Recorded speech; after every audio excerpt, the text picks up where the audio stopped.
the Chumash says that we have a mitzvah to put fringes, strings on the corners of our garment, and that we should look at them and remember all of the mitzvot of the Torah. And here is the base where we bring up how tzitzit somehow connect to all of the mitzvot. Now, the tzitzit themselves have a remes to this concept of the 613 mitzvot, in that the strings, so if we count up the strings, so the word tzitzit itself, tzadi, yud, tav, equals 600, if you do the math and spell it correctly. Then there are then you take, with this we're taking only one of the fringes, and we have 8 strings that dangle from them. That's 8, and we have 5 knots. That comes to 13. So the tzitzit themselves, the word tzitzit, which is the garment with the strings, the whole thing itself represents, again, 600 plus 13 equals 613, and that's what the rabbis bring as a remez, how the tzitzit represent all of the mitzvot. That's the technical remez. And then, of course, the pasuk connects the tzitzit by saying you will look at the tzitzit and remember all of the mitzvot. Now, again, when the Torah is speaking, it means tzitzit with a blue string. And this whole class is going to be now about solving the riddle and mystery of the blue string. And in order to do that, we're going to go first to an interesting Gemara. It's a Gemara in Menachot, and the author or the rabbi speaking in this Gemara is Rabbi Meir. Rabbi Meir essentially asks, what's so special and unique about this blue color, Tekhelet, that it was chosen from all the colors in the world to be this symbol in our tzitzit? Why blue? Why this blue string of Tekhelet? And that's his question. And his answer is, the reason is that the blue Tekhelet that you're looking at on your tzitzit is similar to the blue ocean, and the blue ocean is similar to the blue sky, and the blue sky is similar to the blue sapphire stone on God's throne of glory. The Navi says that there's this blue sapphire type of throne. Again, we don't mean a physical throne, we mean a spiritual blue type of sapphire throne. And so Rabbi says that this blue throne, the blueness in God's throne of glory, Kisei HaKavod, is connected with the blue sky, which is connected to the blue ocean, which is connected to the blue on my string. That's the whole idea of this blue system. I had this feeling, this thought that maybe we could connect the mitzvah of tzitzit to the body and soul. And my first hunch or thought was that there's a chazal that says that the souls of Israel, and there's another certain language used in a different book or from an earlier source, that it's the souls of the righteous. So we have 2 lishonot that people mention today. It's the souls of the righteous or all Jewish souls. That our souls essentially come from under this throne of glory, God's throne of glory. It says chotzevet, they're carved out from under God's throne of glory. That's where all of our souls come from. And so here it's interesting. We have a connection between our soul and this throne of glory that's blue, which is connected ultimately to the sky that's blue and the ocean that's blue and my blue string. So I wanted to suggest that this blue string on my tzitzit, when we have it, or for those that have it, is the remez or connected to my soul. Now, I'm not such a scientific genius, or I'm not as good at solving riddles, but I did suggest in my mind, at least, that if the blue string is my soul, then the white strings must be my body. I connected it with the idea of my soul being spiritual and my body being physical. And then I got to thinking that my body is physical and comes from earth, and that the earth is really coarse after this, of course, after the sin, and it really hides and covers over the thing. It's not see-through. The earth is not see-through. And then that got me thinking about soul and what does a soul possibly spiritually look like, and body. And here's the line of thought that I was thinking. I was basing it on a Kabbalistic idea that the Shnei Luchot HaBrit, the Shla, we call him, and he was Rav Yoshua Horowitz, one of the great Jewish leaders in the 15 or 1600s. He writes from Kabbalah. This is all brought from Kabbalah. He explains that before Adam and Eve sinned, and again, this is from Kabbalah. He's not the source of it, but he brings it in his Sefer Shnei Luchot HaBrit, beautiful drasha called Tzon Yosef, which I recommend anyone looking at when they can, if they can. So he explains that before the sin, body and soul were both on the level of light. There was a body of light and a soul of light.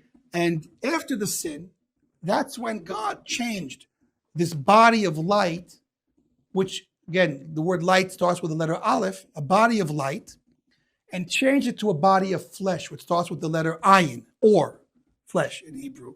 So originally, Adam's body was a body of light, and then it was switched to a body of flesh, the fleshy, skinny that we have today. What's the difference between a body of light and a body of flesh? A body of light shines like the soul, and a body of flesh is opaque and covers up the soul within. That's the essential difference. Okay, so now let's go one step further. So the body comes from earth, which is opaque, but the soul and a soul of light would be clear and transparent. We actually have a custom connected to this, and we have a body part that's there to remind us of it. In Havdalah, when we go to do Havdalah, we take our nails and we point our nails to the light in order to see the reflection of the candle on our nails. Now, the technical thing we're trying to accomplish is to use the light, benefit from the light. But the reason why an added benefit is why we take it to our nails is because our nails reflect that light, and then that's how we could see the reflection on our nails, and we've used the light. But at the same time, the rabbis discussed, and there's a Zohar, Kabbalistic work that gets into it, what's with these nails? So they explain that these nails are to remind us of Adam HaRishon's body before he sinned. These nails, your nails also, nails. And that's very interesting because it's bizarre. I think really, coming from a contemporary perspective, a modern world, and when you hear that Adam's body was like our nails, it sounds weird. In my opinion, I don't know. Do you all agree with me? It sounds a bit weird? Yes, no, maybe so? Okay. Still figuring it out. Okay, so let it absorb. So what it doesn't mean is that there was once upon a time an unheard of superhero called Nail Man. It doesn't mean that, whatever nonsense that you might think it means. They're trying to teach us a very deep concept. What color are my nails? Everybody take a look. What color are your nails? Clear, transparent. Translucent, transparent. They're see-through on whatever level they are. Opaque. That's the message. No, opaque is the opposite. When I see pink underneath my nail, that's the flesh that's making it look pinkish. The white part on top is a different part. It's not as see-through as mamish transparent, but the fact that the skin color underneath the nail comes through my nail where the nails are attached tells me that there's a level of transparency to the nail. And I think that's the message. Meaning this, we're being told that before Adam sinned, just like the Shnei Luchot HaBrit is saying, before Adam sinned, his body was, on whatever level it was, transparent, translucent. It was see-through. And it was on a level of light. It was its own light, but at the same time, the light of the soul was able to shine through the body. And when we look at our nail, we're remembering, once upon a time, again, because Motzei Shabbat is when the world goes back to its unfortunate, not so perfect world. Shabbos is a moment of perfection. We all rise to this world of Atzilut, and Shabbos is almost like a level of before the sin, of Olam Haba, of Gan Eden. So after Shabbos, we right away remind ourselves what was, but where we're stuck. We look at our nails to remind us that there was an Adam before the sin, Adam and Eve, male and female human beings. There was a level that humanity was on before the sin, and there's a level now that we're on, which is after the sin. And there's a reason why we're looking at this at Havdalah. It's because we have to understand now where we are, we have to know what to do about it. There's what to fix. The whole deeper concept from a spiritual and even a more ideology type of perspective, the reason why we have to work 6 days a week is interesting. The Torah actually says you will work 6 days a week and you'll rest on Shabbat. And that's actually a big question, big problem. We're not obligated to work. So why does the Torah language say you will work 6 days and you'll rest 1 day? Because whether you're rich and on vacation all your life, or you're poor and you need to work 6 days a week, there's a spiritual work that we're all obligated to do. The real 6 days of the week, which correspond to the 6,000 years that we're here, correspond to the world that we live in the 6,000 years, which is all encompassed in the title for these 6,000 years. It's called the world of Maaseh, of action, which also means the world of Tikkun, rectification. We are here to work and rebuild and repair the broken world that we are a part of and the broken us that we have to deal with. That is the 6 days of the week that we must work on. 6 days you will work, and on the 7th day, which is when Mashiach will come, we'll have reached that potential, and the world will be fixed, and we'll live forever in that perfect world as we're fixed. But so the Torah, when it says you will work 6 days and rest on Shabbat, it means we need to work 6 days, but not because we need to have money to have a car and a house. We need to work spiritually on this world to fix this world in ourselves. And so that's why we work 6 days, and on the 7th day we rest. And now when we're doing Havdalah, so we're reminding us about ourselves about all of this. We're saying, okay, Shabbat is over and it's time to get back to our current reality. Olam HaTikkun. There was a shattering of the vessels, and there's a brokenness in the world, and there's a fixing that needs to be done.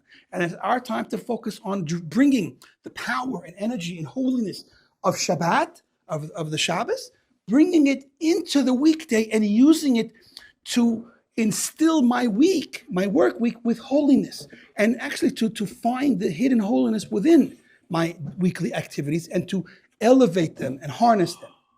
That's what the whole work week is all about. It's not really so I could be some important big shot boss or some real estate guy that owns a whole city. It's because I'm here to repair the spiritual dimension that work is related to. Okay? Now back to our particular discussion with the Tzitzit again. We're going to go back to that. So now we understand. The nail represents the idea of a body that was once transparent, see-through. Right? And the soul represents this idea of the light of the soul that comes from underneath the throne of glory. And now let's go back to Rabbi Meir's teaching and see, I think what we're going to see is unbelievable. Okay? Rabbi Meir says, why did God pick blue to be the color of the string in the tzitzit? Because it's the same color as the blue ocean. And again, same color as the blue sky and the throne of glory. But there's a problem with this whole scenario. There's one huge practical problem. And that is, anyone from this audience? What's the problem with Rabbi Meir's idea? When you look at something to think of something that makes you think of something else and makes you think of something else. Excellent. So, journey of your mind. One of the answers from the students is that why is Rabbi Meir taking us on this tour? What is he? Is he like what do you call that again? I can't remember my mind. Is he a tour guide? Yeah. What's he doing? He's taking. I would love to go to the beach, but it's not so. Why is he taking us to the beach? Then he's taking us on a trip in a wonderful one of those floating balloons. What? Just get to the point. Look at your blue string, and there's a throne of glory that's blue. That's all he had to say was there's a blue string, and you know what? So is the throne of glory blue. That's all he had to say. Why are we going to the ocean and the sky? So there are reasons, according to the simple understanding of the Gemara. For example, we're talking about what's a closer match. So the turquoise or the Tekhelet of my string is more like the ocean, less like the sky. So I want to go to the more accurate match, and then I want to go to the sky, and then I ultimately want to get to this conceptual throne of glory that is also blue. That's one answer. Another answer is levels of expansion, meaning what ultimately Rabbi Meir wants us to do is expand our minds and understand expansiveness. What does that mean? That means I live in a physical limited world. And in my physical limited world, I don't see how grand the spiritual worlds are. So I want to start with what seems to be the most expansive thing on my ground level world. It's when I go to the shoreline of an ocean, and it seems to go forever and ever and ever. That's very expansive. And you know what's even more expansive? When I see the end of the ocean and it meets the sky and I look at the sky, wow, the sky's like, wow, there's no end to the sky. And now I'm prepared to think about the expansiveness of the spiritual realms that are infinite in comparison to these limited physical realms. And this throne of glory of God that is also in this blueness. Unbelievable. Those are the two pshat answers. But I'm looking for a bit of a different answer, and therefore I have a question and a problem. One of them is, why is he taking me to all these places? But there's another more practical, obvious problem that maybe you'll think we would skip, but I don't want to skip it. Anyone here feel another problem with Rabbi Meir taking me to a blue ocean? We don't wear Tekhelet? Some people don't wear it. No, we covered that. We're talking about the essential mitzvah, or for those that wear it. They're not blue at night. The ocean? Yeah. Excellent. We're halfway there. So the ocean is not blue at night, it's black at night. So it's a schizophrenic ocean. It's blue during the day, black at night. Okay, it's one step deeper, and I'll ask you all and we'll get to the answer, I think. Why is the blue black at night and not during the day? Because we don't wear Tzitzit at night. Excellent. We have our answer. Reflection. And that's what we want to get at. Rabbi Meir, he was one of the deepest rabbis. One of the deepest rabbis. And they say that why we don't follow him with an halakha is because we didn't fully understand him. Not because he was maybe wrong, but that we couldn't reach the depths of his wisdom. And I believe he's teaching us something very deep and very unique in this teaching. And this is my first question. Again, beyond the body and soul connection, I'm saying, why can't I just look straight up to the sky or just go straight to the throne of glory because I have the blue? Why is he taking me to an ocean that's not even really blue? Because once you get in an ocean and you start playing with the water, you realize there's nothing blue about an ocean. So why is an ocean blue? Because it's reflecting the blue of the sky. So it makes this question even stronger. Why go to a not blue ocean that's only getting its blueness from the sky first, instead of going straight to the source of the blue, which is the sky? And then even better, let's go straight to the throne of glory, which perhaps could be the source of the blue sky itself. Because if there's a throne of glory that's spiritually blue, that's probably why the sky is blue. So just get right to the point. I have a blue string on my clothing to remind me of God's throne of glory, which is blue, and then I'm done. I can remember all of the mitzvahs that come from my King God and do them. Why do I even need the sky and the ocean in there? And furthermore, I certainly don't need the ocean. And so here's what I think Rabbi Meir is hinting to, is this. He wants me to go to something that's transparent and that reflects. Because what are we talking about here with the tzitzis? We're talking about the body and soul. And when we talk about body and soul, we're talking about what body was, body and soul, what it was, and what it is, and therefore what we're trying to get it back to. That's what's really going on over here. What is the purpose of the mitzvahs? Why do the tzitzis represent mitzvahs? And why am I going to the ocean, to the sky, to the thrones? Because I want to understand and appreciate the real relationship of body and soul and how these 613 mitzvahs are going to solve my body and soul problems. And what it essentially means is to go from where I am now, a level of separation, a level where body and soul are enemies and they work against each other, and body covers up the soul. And I want to remember, that's not how it always was. It wasn't always such a hard story, such a sad story. There was a time before the sin where body and soul were beloveds. They were in love with each other. They were partners in life, not partners in crime. They were bonded in a oneness, in a unity. The great light and the smaller light, body and soul, two great lights. Transparent, reflective body that facilitated shining the light of the soul, not that covered it up. And that's what Rabbi Meir wants us to see. He says, you're on earth right now. We're not, but another question, we're not ocean creatures. We're earth creatures. We walk on earth. We don't walk on water. Excuse me. Funny statement. Let's continue. We walk on earth. So the point is, he wants to tell us there's a problem with the earth that we walk on. It's opaque. The earth, the way it is, cannot reflect the blue sky because it's opaque. It's tarnished. It's a flesh body that we have in a coarse earth. But once upon a time, the earth was able to reflect the heavens, and the body of light was able to reflect the soul. They actually shine together as this unbelievable, greater than great light. And that's what he's teaching us. You have a body. The body is coarse, it's opaque, it's a body of flesh. But once upon a time, you had a body of ore, a body of light. And how can you remind yourself of it? The same way we look at our nails at Havdalah, go look at the ocean. That's clear. Clear. It's the only physical thing we have in the world that's clear. Well, we have other physical things that we can make it this clear, but the ocean represents this great body that's clear, not like the earth that's opaque. That's what was, and this is what is. And look at where you are now, and look where I'm trying to take you. I'm trying to take you to where what once was. And that reflects the sky, which reflects the throne of glory, which is our soul. And that's the lesson that Rabbi Meir is teaching us. And why Rabbi Meir? This is a very interesting point. Very interesting and a little bit of an odd story. Rabbi Meir had a Sefer Torah that he wrote, his own Sefer Torah. And in the place in the Torah where it was written or with an ayin, our Torah has or with an ayin, or really, if you have to have that Sephardic pronunciation, or. Rabbi Meir had a unique Torah. Whether it was kosher or not, I assume it was kosher, but how and why and whatever works out. He had in his Torah an aleph where it said that God made for Adam and Eve a body of flesh. In Rabbi Meir's Torah, it said God made a body of light for Adam and Eve. What was he doing with a Sefer Torah that had the word light instead of the flesh? So essentially, he had a Sefer Torah that was before the Sin Sefer Torah.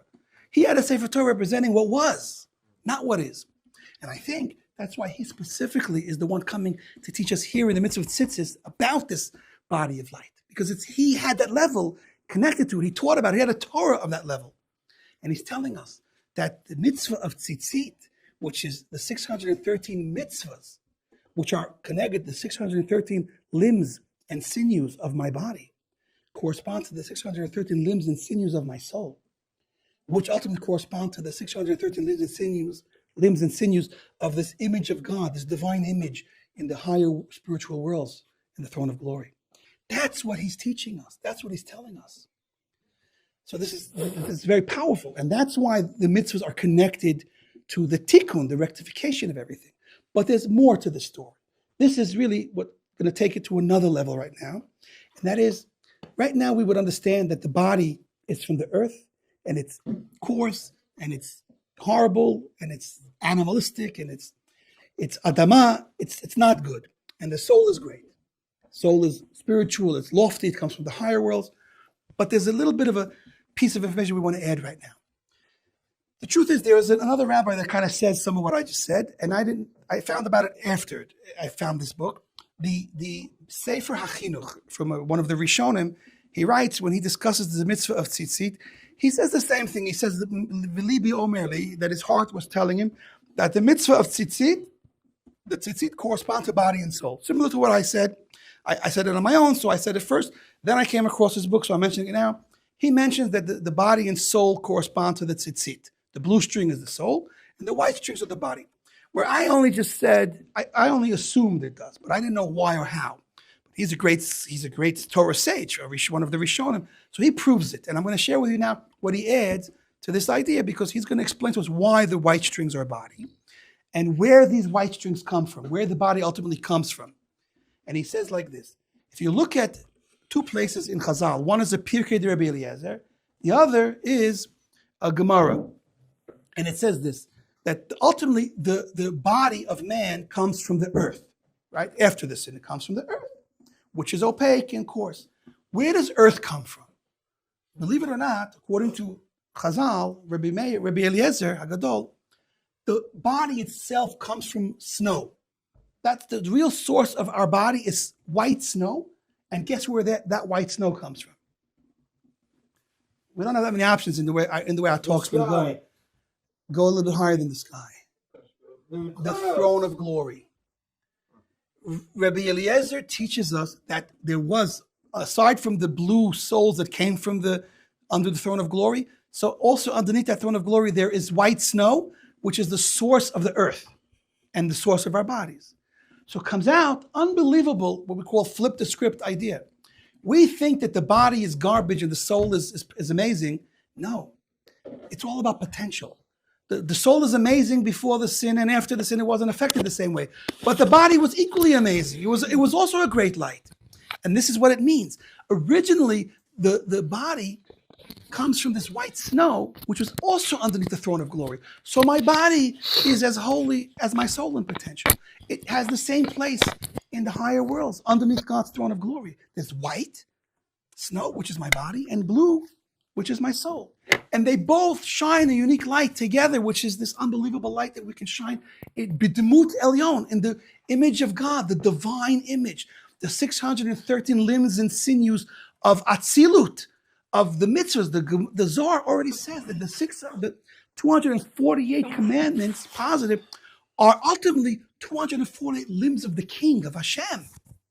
Each mitzvah corresponds to a divine expression, and each avera corresponds to something else. They're not literally, in that case, maybe it's because of the negative mitzvahs, but the totality of the 613 is the totality of the spiritual worlds and how they're formed and shaped.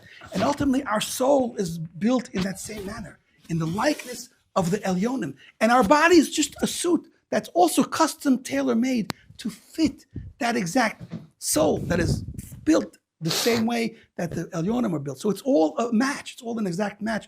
And that's why these 613 mitzvahs are what are going to reunify body and soul and bring them both back to the level of light and oneness and unity when Mashiach comes. And that's the secret and story that's going on over here that Rabbi Meir is showing us. It takes the mitzvah of Tzitzit and revolutionizes it. This is an unbelievable mitzvah that connects to the essence of creation and the entire purpose and what we're here to accomplish. And it's these 613 keys that are going to open up all those locks and bring body and soul and world and God to an absolute oneness when Mashiach comes. Amen.